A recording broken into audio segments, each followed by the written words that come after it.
be tightly wrought. Like there's tension, and there's so many rules that they never really explain. Like, why do we have to bring our seats up for landing? Like, just explain it. So I get the cigarette smoke. You know, a lot of people don't like the smell.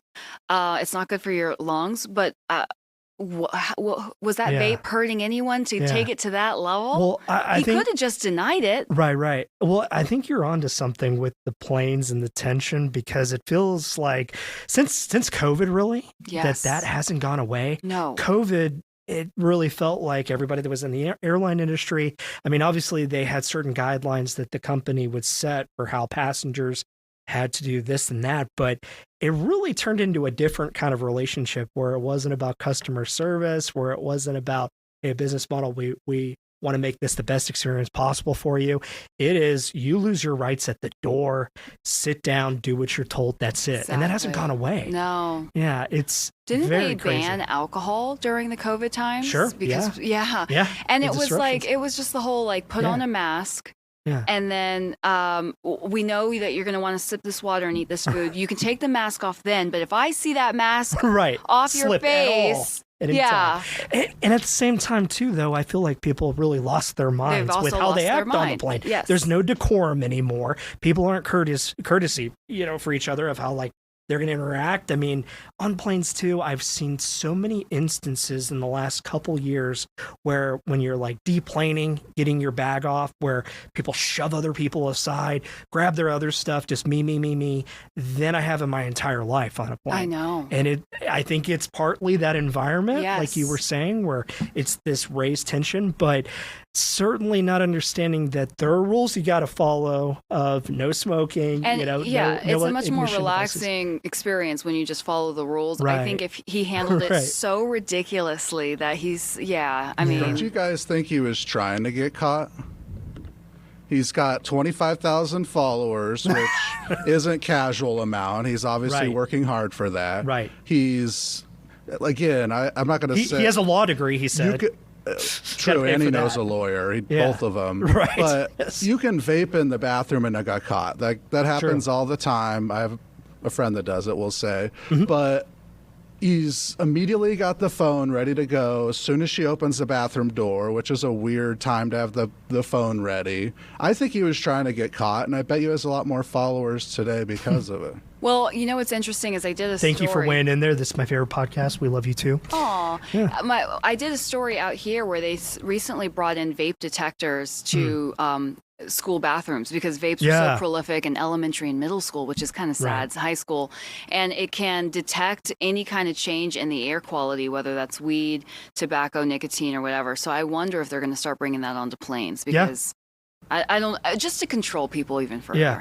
Well, I'm not going to name this gentleman here because I feel like he may have learned his lesson a little bit, because Kinsey Beach, our reporter, she did talk to him this week and asked him, hey, do you have any remorse about what happened? Because this was several hours after the flight had already landed. And he posted the video, right? Right. Well, we actually talked to him. So if we could play that clip, Mike, real quick. Here's his You wish that you didn't vape in the bathroom on the plane? I wish that I never picked up a vape to begin with. Okay. Yeah. A little bit of regret there. It sucks knowing that in order to be myself, I have to have nicotine. That is such, like, I feel so helpless. Well, okay. We went straight to victim mentality. No, this is about breaking rules, dude. This isn't about your addiction. This is just about there's some consequences there. Come on, dude. But did he post the video? He chose to on his account too. He said he was sorry for what he did to all the passengers, to also the flight attendant that he had the issue with. And even that initial video, because again, this is out of context, so we didn't see the lead in with it, with what he was doing in that bathroom before. Raised a good point about, like, was there vape coming out from under the door? How did this flight attendant know? But I was in the middle of him saying, I'm sorry for what happened. And she pointed out that regardless of if you're sorry, you're putting everybody in harm's way by doing this. And how is that putting everyone in harm's way? Well, she made the point, and rightfully so, that all of these vape pens do have lithium-ion batteries that can get overheated, especially when they're igniting the vape juice. And they've been known to either explode or, catch on fire at the very least, and they're really hard to put out. But so do our cell phones and our laptops, which we just have to bring onto the flight. Yeah. And I don't think they had taken off yet, it looks like. So they're on the ground. I think it's just a rule. I mean, every row has a no smoking sign on it. It's pretty straightforward. Yeah, no, there's definitely something in the ether when it comes to flights. At this point, we could have like a video a week with somebody misbehaving on a flight. I don't know what's going on. Yeah, out of control.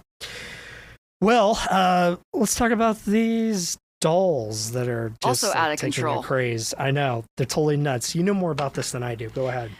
So the company that's created them, $43 billion. $43 billion? I mean, this is a worldwide craze. So right Labubu, now. Am I pronouncing that right? Labubu, a little demon troll Chinese doll.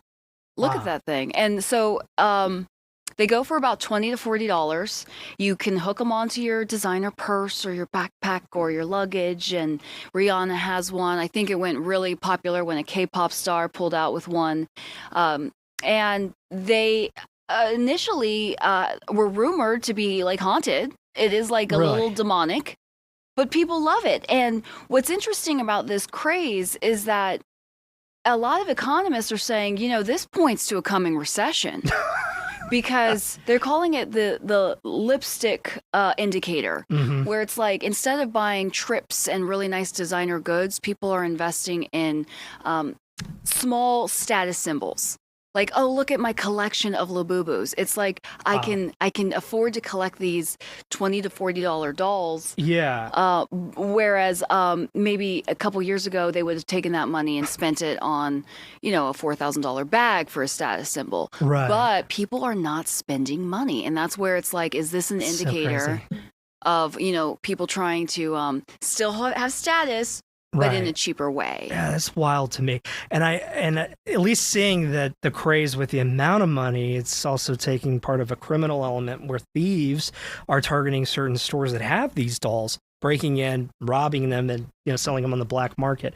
And this was in LA, of a store that got robbed. I think it was $7,000 worth of Labubu dolls. Just really fascinating, cleaning them out. Do you remember? I mean, you're around my age, so. Beanie Babies. Oh, sure. Yeah. Tickle Me Elmo. Right. Cabbage Patch Dolls. Right. I've never understood a craze around an item. And I guess it's a little bit of gambling because you don't know which Labubu you're going to get. So you buy hoping to get that really cool one. Yeah. It could just be a repeat Labubu, so you have to keep buying. Yeah. But also, I think this harkens back to this nostalgia craze. Yeah. That has taken over adults. So we have this proliferation of Disney adults. Sure. We have adults buying toys, and I'm sure you heard the craze of adults with lifelike babies. Scary craze. Something else that's also jumped up in popularity. There they are. Oh my God! Look adult at that thing. Summer camps. Yes. So, if you talk to people, it's a bunch of millennials and Gen Zers who just don't want to grow up. They don't want to face reality. They don't have any hope. They can't own, property. They don't have families. They're single. They're online all day, and they want their fake babies, their Labubus, and their summer camps. Permanent arrested development. Well, it just tells you about the headspace of this country's youth right now. Yeah. Well, it is an interesting point about the economic indicators there where people 30 years ago, this would be the time that they were trying to at least have relationships, buy homes, invest, and have families. Yeah, your status symbol was your family. Yeah. And now it's look at my collection of fake lifelike baby dolls. Fake lifelike baby. Because they give me emotional support and they help my anxiety. It's all about me. I need my vape. Did you know I'm a lawyer? Yeah, great. Do you think it's similar to those older men who build fake little towns with trains that run through them and definitely they don't want to engage with reality, so they create a false version? I think train guys are actual hobbyists. I think this is just a collector's thing. And collectors always think, well, I'm going to make money on the back end. Did anyone make money off of Beanie Babies? No. There were 5 people Right. That that's Princess it. Di Beanie Baby. Did you make money? The only person who made money on it was the guy that invented it. Exactly. Exactly. Sitting on an island somewhere.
Hey guys, we're back. I'm Ashlie. Trenton is here, and Hans is joining us now to talk about movies. I've not been to the movies since Gladiator 2. Nice.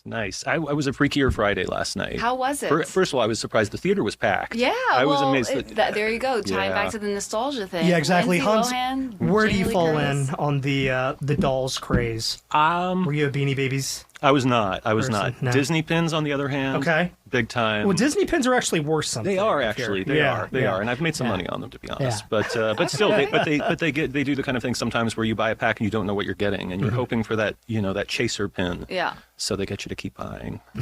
Yeah. No, but these are like voodoo dolls. I don't get it. Out Do you of remember control. the Furbies? Oh, Those sure, were yeah. So ugly. Yeah. Whatever. Remember all the kids in my school would try to get the Furbies to say the worst things. What It was about great. Funko Pops? You guys, That's- those are worth some that's money still, now. That's still a craze. Yeah. Yeah. But, well, Some speaking, good comments. We can't afford to this? live. How much was an apartment when you first moved out, Ashlie? Yeah. It's gone up like crazy. Yeah. My first rent, $400. Wow. It's awesome. I was with two roommates. When was that? What you? 2005. Nice. But I'm from Reno. It was pretty expensive there. Yeah. I think when I moved here in 2006, it was $750 for a 2-bedroom, which now Wild. I can't imagine. I mean, if we could just Anything? gripe. Yeah. Ugh, the grocery We should. store. Well, No. speaking of Arrested Development, Freakier Friday, it's really a good movie. Yeah, it's really a good movie. I love Jamie It's- Lee Curtis. Too. And she carries this is Lindsay Lohan's comeback. She had some rough years there. Where's she been? Yeah. That's Europe. right. Hiding Right. from the paparazzi in America. She looks great. Did she really get does. work done? I think she did. Yeah. I think she did. There was a great reality TV show about her that kind of offered more insight into her life that made me actually really feel for her in a way, like how tough it is growing up as a child star. Yeah, I You know, absolutely. it is interesting to me, though, because I remember kind of coming of age. I'm about the same age as Lindsay Lohan was growing up and seeing all the shenanigans and the partying and then the rehab Britney. clinics and everything else. Right. But I gotta respect at least the fact that she's been able to keep it going until now. Because how many horror stories have there been where, you have that gap in period or you have one scandal too many, you lose all the jobs, that's it. But just the fact that she was able to at least have some kind of career to keep going, make it, and then come back to be for a wide release movie, that's pretty impressive. Well, she married like a Russian oligarch. Right. It helps to have that kind of money behind it does. you. Yeah. And evidently, Jamie Lee Curtis was saying that she travels around the world, and everywhere she goes, people were asking her about this movie. When are you going to do a sequel? When are you going to do a sequel? And finally, it got to the point where Lindsay Lohan was old enough to be a mother, so that there could be a, Americans love a mother. switcheroo. They do. We love a comeback, too. And the original Body Even Swap if it's a Russian movie. oligarch involved at the middle of it. I have to pay tribute to the original Body Swap movie from 1976 with Jodie Foster, Barbara Harris, the original Freaky Friday. Crazy. It's so great. If you haven't seen it, you got to see it. That was in 76? 76. So how old was Jodie Jodie Foster at the time? Was she like 13? I believe she was 13 or 14. Because this was like Taxi Driver. Yes, right? it was. And she still has her New York accent from Taxi Driver that she perfected for that. And I saw that when I was 6 in the theater. I must have seen it 5 times. I was a huge Freaky Friday fan. I was just like a little... In fact, I saw Jodie Foster crossing the street once at the Sundance Film Festival. That's cool. I had to say something. I was like, I was such a Freaky Friday fan when I saw her. One of the coolest experiences to go to Sundance. I'm glad you liked the movie, great. But what the hell is going on with Hollywood? There's not one new original idea out for the last month, 6 months, a year. That's true. I mean, you got... I just saw Sarah Michelle Gellar. She is redoing Buffy. What is going on? Right. We don't want to redo. Yeah. Sarah, new do concepts. something new. Yeah.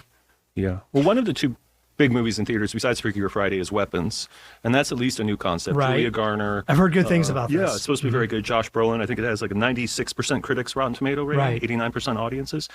Freaky Friday also doing really well, 73% from critics, but 93% from audiences. So audiences really love the Freaky Friday movie. Good news. But we do have a lot of sequels. I can't believe they're coming out with another Avatar, another Jurassic Park. Three more on Avatar. 3 more? Yeah. I didn't even like the second. I was really enthralled with the first. Especially the time gap in between the 2, you would hope it would just be an outstanding piece of cinema. James Cameron usually You has could never those. have enough inobtainium. Right. Exactly. That's my theory. And then you've got the big Plot piece flaw, of but- Disneyland California Adventure that's going to become an Avatar land. So Yeah. just the tying in There's a lot franchise. Yeah. Yeah. Well, it is an interesting time, at least how much Hollywood has changed in the last 30 years, especially with who's funding projects.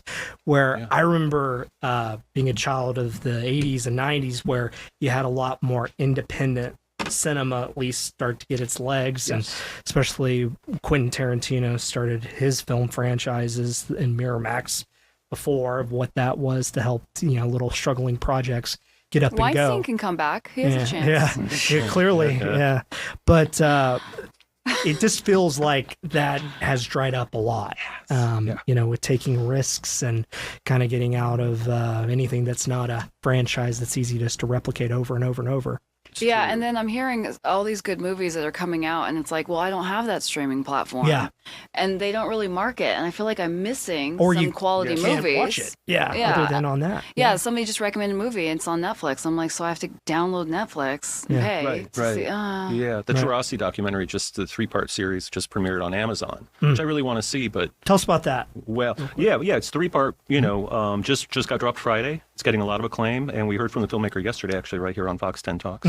Also, Wednesday, season 2, another franchise. Season 2 is on Netflix now.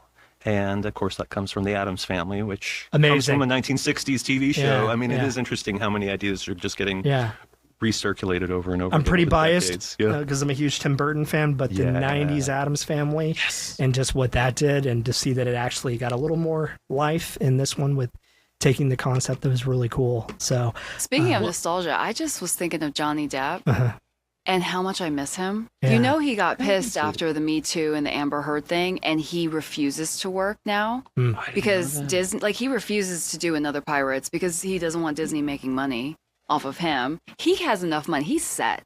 So he's just like, I'm done with Hollywood. If you guys didn't believe me, screw you. I miss him. Yeah. Well, it does seem like our superstars, like that, it has the lights faded back a little bit. I mean, there are still huge celebrities in Hollywood, but just the acclaim that they would have 15, 20, 30 years ago can I just tell a quick Johnny Depp story? Like literally one night I'm working the assignment desk and photographer comes in and says, Johnny Depp is outside signing autographs right now, outside the Comerica Theater, because he was performing with Alice Cooper's band. Photographer runs over and gets basically Nat Sound with Johnny Depp talking to a young boy in a wheelchair, signing his autograph. Just it was as sweet as could be to this young boy. And I mean, this wasn't a situation that was set up by PR people. This was just something he was doing out of the goodness of his heart, and our camera just happened to show up and find him. So I mean, that's so awesome. I'm just going to say it was a heartwarming moment. It gave me some appreciation and respect for the guy.